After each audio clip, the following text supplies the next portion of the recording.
আমি খাদিজা আপনার ভাত রান্না করে খাওয়াবো, আপনি দিনের দাওয়াত দিতে যাবেন, আমি খাদিজা আপনার জামা কাপড় পরিষ্কার করে দেবো। হে আল্লাহর পয়গম্বর, আপনি আমাকে নিরাশ করবেন না, আপনি আমাকে বিয়ে করেন।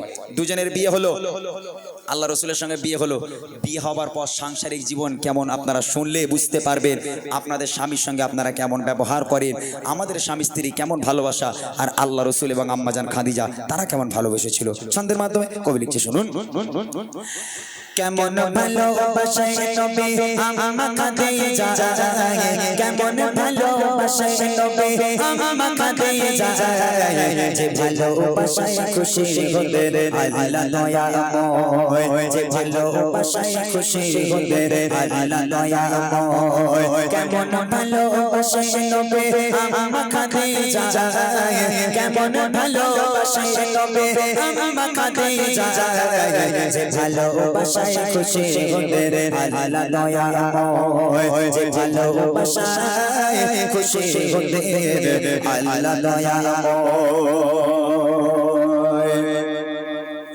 ধনী করে মেয়ে হয়ে আম্মা খাদিজা নবীর কাছে সে বলে করব জিকা, ধনী করে মেয়ে হয়ে আম্মা খাদিজা নবীর কাছে সে বলে করব জিকা, নবী বলে ও খাদিজা কেন চাও আমায়, নবী বলে ও খাদিজা কেন চাও আমায়, রতনকে রতন চেনে অন্য কেহ নয়, ও রতনকে রতন চেনে অন্য কেহ নয়। কেমন ভালোবাসে নবী আম্মা খাদিজা, কেমন ভালোবাসে নবী আম্মা খাদিজা, যে ভালোবাসায় খুশি হতে আল্লাহ দয়াময়, যে ভালোবাসায় খুশি হতে আল্লাহ দয়াময়। দিনের দাওয়াত দিতে গেলেন নবী, কোনদিন রাত 12টা, কোনদিন 1টা, কোনদিন 2টো। আল্লাহ রসুল রাত বেরাত দিনের দাওয়াত দিয়ে বাড়িতে আসতেন। দরওয়াজার সামনে দাঁড়িয়ে একবার, শুধু একবার দরওয়াজায় এরকম টোকা মারবে, দুবার আল্লাহ রসুল কোনোদিন দরওয়াজায় এরকম টোকা মারার প্রয়োজন হয়নি। বাড়িতে এলো, দরওয়াজার সামনে দাঁড়িয়ে সালাম দিয়ে একবার টোকা মেরে দিল, সঙ্গে সঙ্গে দরজা খুলে গেল। আল্লাহ রসুল বলছেন, খাদিজা তুমি কি ঘুমাও না? হ্যাঁ, আমি যখনই একবার টোকা মারার সাথে সাথে দরজা কেমন করে খুলে দাও খাদিজা, তুমি কি ঘুমাও না? আল্লাহ রসুল বলেছিল, হে আমার স্বামী, হে আল্লাহর পয়গম্বর, আপনি যখন বাইরে থাকে আমি খাদিজা ঘুমোতে পারি না, বড় ভয় হয়, বড় টেনশন হয়, না জানি কাফেরের আপনার উপর কোনো আক্রমণ করলো কিনা, কাফেরের আপনার কোনো ক্ষতি করে দিল কিনা, এই চিন্তায় আমি খাদিজা সারা রাত ঘুমোতে পারি না, আপনার পথ চেয়ে আপনার অপেক্ষায় দরওয়াজার গোড়ায় বসে থাকি। বাপরে বাপ, কি ভালোবাসা! আর আমার ঘরের মায়েরা বোনেরা, ওরে আল্লাহ, ছেলে যদি রাত 12টার সময় কাজ থেকে বাড়ি আসে, দরজায় টোকা মারা দূরের কথা, কিল মেরে ঘুষি মেরে দরজা ভেঙে গেল, আমার মায়েদের আর ঘুম ভাঙে না। বুঝতে পারলাম, আমার স্বামী আমার সোনার চাঁদ, ওরে আল্লাহ সব জান্নাত থেকে ঘুরে বেড়াচ্ছে, এদিকে দরজা ভেঙে যাচ্ছে ডেকে ডেকে।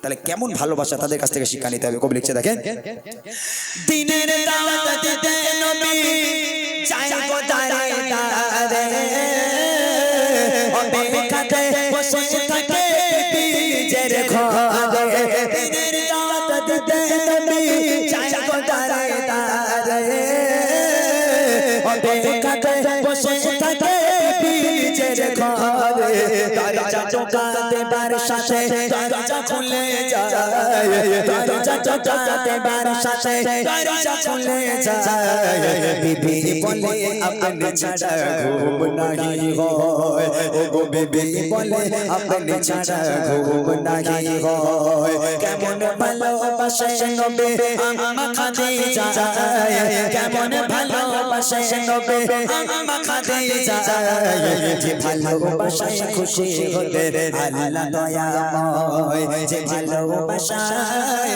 খুশি হতে আল্লাহ দয়াময়। একদিন রাতের বেলা বাড়িতে এলো নবী, দরওয়াজা নক করলো, দরওয়াজা খুলে গেল, আম্মাজান খাদিজার সামনে দাঁড়িয়ে আছে। আল্লাহ রসুল আম্মাজান খাদিজাকে দেখে হাউমাউ করে কেঁদে উঠেছে। কেন জানে? আল্লাহ রসুল দেখছে মা খাদিজা দাঁড়িয়ে আছে, আর খাদিজার জামাটা এমন ভাবে ছেঁড়া, এমন ভাবে ছিঁড়ে গেছে, ও জামা সেলাইও করা যাবে না, তাবলিও মারা যাবে না। এদিকে আল্লাহ রসুল হাউমাউ করে কেঁদে উঠেছে। এখন আম্মাজান খাদিজা বলছে, জড়িয়ে ধরে বলছে, আমার স্বামী আপনি কাঁদছেন কেন? কি হয়েছে? আমার দ্বারা কি কোনো অন্যায় হয়েছে, কোনো বেয়াদবি হয়েছে? আপনি কাঁদছেন কেন? আল্লাহ রাসূল বলছেন, ও খাদিজা, তুমি কোন ঘরের মেয়ে খাদিজা? ও খাদিজা, তোমার আব্বাজানের এত সয় সম্পত্তি, এত জায়গা জমি, সোনাদানার মালিক তোমরা, সব সোনাদানাগুলো এনে আমি নবী আমার রাস্তায় কুরবানি করে দিলে খাদিজা। আজকে তোমার অবস্থা দেখো, তোমার জামাটা এমন ভাবে ছিঁড়ে গেছে, আমি স্বামী হয়ে ও জামা সেলাইও করতে পারবো না, তাবলিও মারতে পারবো না। ও খাদিজা, আমি তোমাকে ভালো রাখতে পারলাম না। আম্মাজান খাদিজা কাঁদতে কাঁদতে বলেছিল, হে আমার স্বামী, আমি আপনার কাছে কোনোদিন কষ্ট পাইনি, আমি খাদিজা আলহামদুলিল্লাহ খুব ভালো আছি, তবে জীবনেতে কিছু চাইনি, তিনটে জিনিস চাইবো, একটু দেবেন আমাকে, তিনটে আবদার রাখবো। আল্লাহ রাসূল বলছেন, বলো।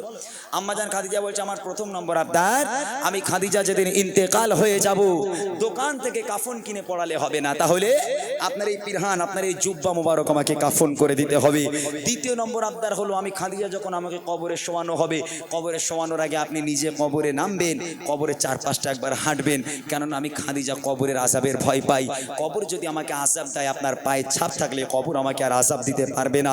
আর তৃতীয় নম্বর আবদার হলো, মুনকার নেকির ফারিস্তারা যতক্ষণ আমার সওয়ালের জবাব না করবে, আমার কবরের ধার থেকে আপনি যেতে পারবেন না, আপনাকে বসে থাকতে হবে। আপনি কি তিনটে আবদার আমার পূরণ করবেন? আল্লাহ রাসূল বলছেন, ও খাদিজা, তোমার তিনটে আবদার আমি মেনে নিলাম, তিনটে আবদারই পূরণ করব। কি সুন্দর আবদার বলেন দিন। আমার মায়েদের আবদার এরকম, রাগ করবেন না।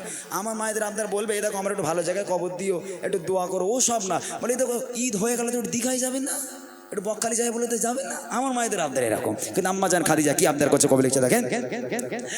বিবি বলে, ও গো স্বামী, মরণের পরে কবরে শোয়াবেন আমায় জুব্বা কাফন করে, কবরের চারিপাশে ঘুরবে হেঁটে হেঁটে, কবরে জানো নাহি পারে আমায় পিছে দিতে, থাকবে বসে ফারিস্তাদের সওয়ালের সময়, থাকবে বসে ফারিস্তাদের সওয়ালের সময়, কবরের কঠিন আযাব বড়ই ভয়ের হয়, ও কবরের কঠিন আযাব বড়ই ভয়ের হয়। কেমন ভালোবাসে নবী আমা খাদিজা, কেমন ভালোবাসে নবী আমা খাদিজা, যে ভালোবাসায় খুশি হতেন আল্লাহ দয়াময়, যে ভালোবাসায় খুশি হতেন আল্লাহ দয়াময়। ইন্তেকাল হয়ে গেল, আম্মাজান খাদিজা মারা গেল। প্রথম নম্বর আবদার, এই জুব্বা দিয়ে কাফন করতে হবে। আল্লাহ রাসূলের জুব্বা দিয়ে কাফন পরানো হলো, আম্মাজান খাদিজাকে জুব্বা দিয়ে কাফন পরানো হলো। দ্বিতীয় নম্বর আবদার ছিল, আল্লাহ রাসূলকে কবরে নামতে হবে।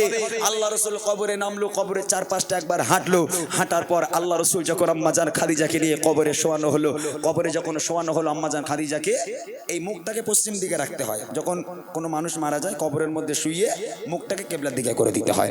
তো আম্মাজান খাদিজার মুখটাকে ধরে যতবার কিবলার দিকে ঘোরানো হয়, আম্মাজান খাদিজার মুখটা অটোমেটিক ঘুরে আসমানের দিকে হয়ে যায়।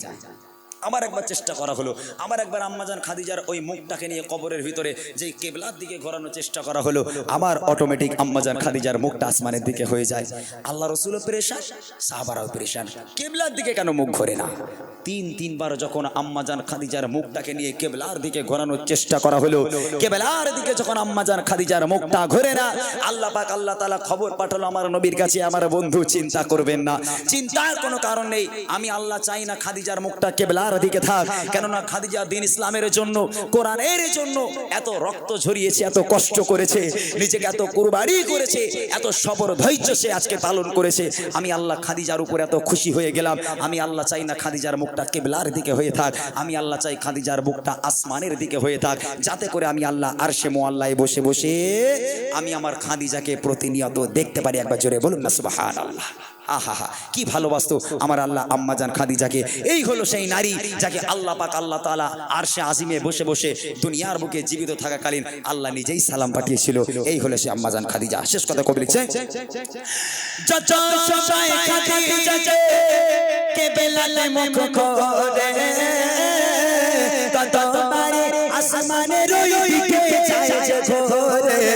আল্লাহ বলে, ও গো নবী চিন্তার কিছু নাই, আল্লাহ বলে, ও গো নবী চিন্তার কিছু নাই, খাদিজাকে দেখবো বলে আমি সর্বদা ও খাদিজাকে দেখবো বলে আমি সর্বদা কেমন ভালোবাসে নবী আমা খাদিজা কেমন ভালোবাসে নবী আমা খাদিজা যে ভালোবাসায় খুশি হতে আল্লাহ দয়াময় যে ভালোবাসায় খুশি হতে আল্লাহ দয়াময় যে ভালোবাসায় খুশি হতে